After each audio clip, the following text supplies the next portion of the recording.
What's up, guys? I'm Mr. Second Passport. Today I'm going to share how this small-time mining business actually works here in Ecuador, because I actually have a close friend in the biz who's giving me this information, and so it's not from any Google search or anything.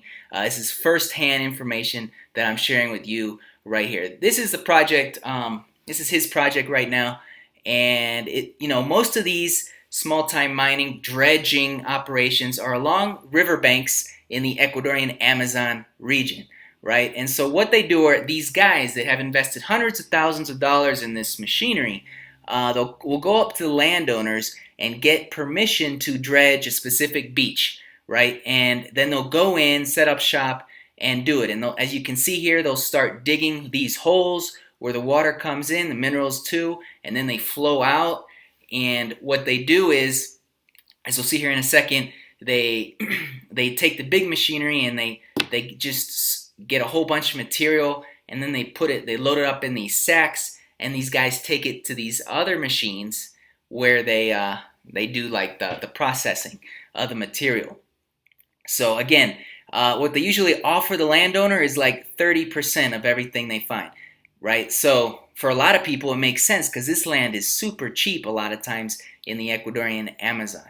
Now, technically, they do need a concession as well to work the river, but I'm just stating facts here, not that it's good or bad, but a lot of people work without the concession because there's just not the control necessary. So they usually dredge, as you see here, for like 4 to 6 months, and then the beach is pretty much shot, and you can't really do anything with it for a long time, until it reloads more or less the minerals. So you dredge a few months maybe, as long as there's something there, and they're the guys hauling the sacks out, right? That's what it looks like.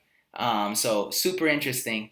And again, the landowner obviously has to be there or put someone they trust there in their presence so they can kind of monitor as the gold's coming out, getting processed, to be sure they get the proper cut necessary, right? So they haul the material out and they put it in these machines. This is like what actually happens. They call them pigs or chanchos down here. And it just processes the material and spits out somehow the gold, the final process. I don't know about all the details of it, but it's super interesting.